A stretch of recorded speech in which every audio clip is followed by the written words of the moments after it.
자, 이번 시간부터는 우리가 7장 원소의 주기적 성질을 공부합니다.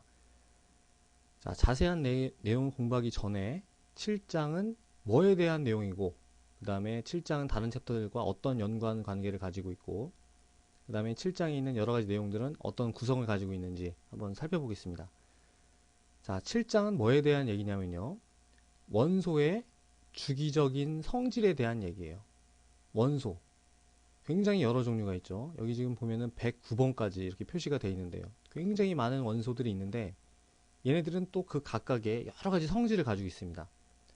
뭐 녹는 점도 있을 수 있고 끓는 점도 있을 수 있고 여기 나와 있는 원자 반지름, 이온화 에너지 여러 가지 성질이 있는데요.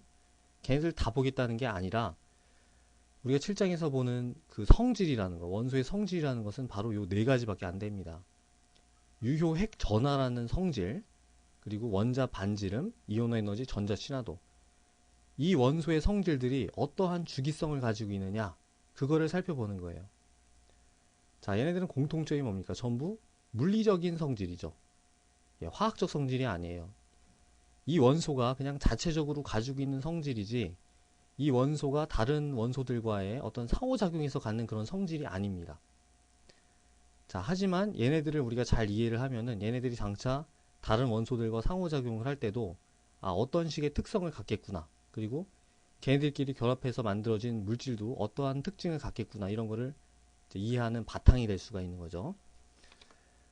자, 여기서는 이제 그죠. 7.1, 2, 3, 4 이렇게 돼 있는데 예, 7장에서 공부하는 내용이 8장, 9장 어떻게 연결이 될까요?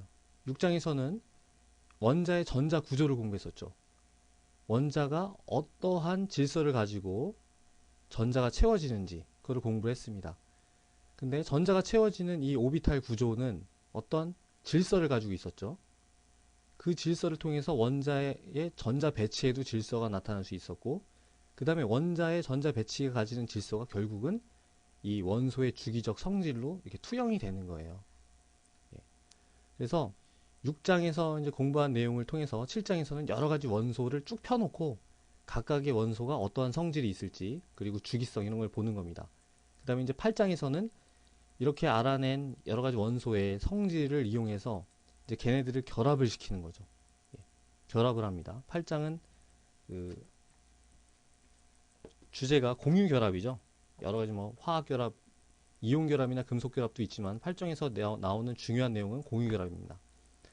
그 다음에 9장에서는 뭐냐면은 그렇게 공유 결합한 분자가 어떠한 구조를 가지고 그걸 통해서 어떠한 성질을 가질 수 있는지 예측을 하는 거예요. 그 다음에 한 걸음 더 나가서 이제 원자과 전자 결합 이론이라든가 아니면 분자 오비탈 같이 그런 이론들을 공부를 하게 됩니다. 자, 7장은요. 이 6, 7, 8, 9가 한 줄기라고 그랬죠. 7장 이 전체 내용 중에 제일 쉽습니다. 제일 쉽고 간단해요. 7장에서 우리가 잘 해야 되는 건 뭐냐면은 이 네 가지 성질이 어떠한 주기성을 갖는지를 명확하게 이해한다. 그럼 끝나는 겁니다. 여기서 이제 상대적으로 제일 중요하고 어려운 부분은 8장, 그 다음에 9장. 9장이 제일 중요하고 어렵죠. 7장은 그냥 가볍게 보시면 됩니다. 자, 그럼 이제 어떠한 내용들이 있는지 간단히 살펴보면요. 첫 번째로 주기율표의 발전이에요. 예, 주기율표. 뭐, 그 전부터 주기율표는 이미 알려져 있었죠. 원소를 어떤 일정한 규칙대로 배열을 하면은 어떤 규칙성을 가진다. 이게 알려져 있었고, 그걸 표로 나타내는 게 주기율표입니다. 그래서 주기율표에서 뭐, 족, 주기, 이런 기본적인 용어들이 있죠. 그 다음에 7.2 유효핵 전화에서는요, 유효핵 전화라는 게 있어요. 근데 그게 주기율표에서 어떤 주기적 성질을 가지는지 그걸 보는 겁니다. 자, 유효핵 전화는 그 자체로서 중요한 게 아니에요. 예, 요 자체로서 중요한 게 아니라 유효핵 전화를 통해서 우리가 원자 반지름과 이온화 에너지의 주기성을 더 잘 이해할 수 있습니다. 그런 의미에서 유효핵 전화는 중요한 거예요. 자, 유효핵 전화는 오른쪽으로 갈수록 커지고요. 아래로 갈수록은 거의 변화가 없습니다. 그게 끝이에요. 그 다음에 이제 7.3에서 원자 반지름을 공부하는데요. 이 유효핵 전화 때문에 원자 반지름의 어떤 주기적 성질이 결정이 되는 겁니다. 그래서 원자 반지름도 간단한데요. 주기율표상에서 오른쪽으로 갈수록 작아지고 아래로 갈수록 커집니다. 간단하죠? 그 다음에 7.4에서는 이온화 에너지를 공부하는데요. 이온화 에너지는 이제 기체 상태의 원소로부터 전자 하나를 완전히 떼어내는 데 필요한 에너지예요. 그 에너지도 역시 유핵 전하, 그 다음에 원자 반지름과 밀접한 관련을 가지고 있습니다. 이온 에너지도 간단해요. 오른쪽으로 갈수록 커지고요. 아래로 갈수록 작아집니다. 근데 약간의 예외도 있어요. 자, 7.5의 전자 친화도는 주기적 성질이긴 하지만 여기 있는 애들 중에서 제일 주기적 성질이 적습니다. 그러니까 어떤 일정한 패턴을 가지는 게 아니라 어떤 변칙적인 게 되게 많고요. 올라갔다 내려갔다 하는 그런 게 많아요. 그렇기 때문에 상대적으로 덜 중요합니다. 전자 친화도는.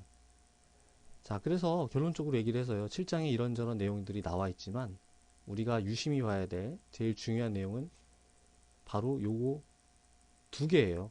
원자 반지름과 이온 에너지. 요 두 개가 제일 중요한 거고 나머지 유핵 전하랑 전자 친화도는 보조적인 내용입니다.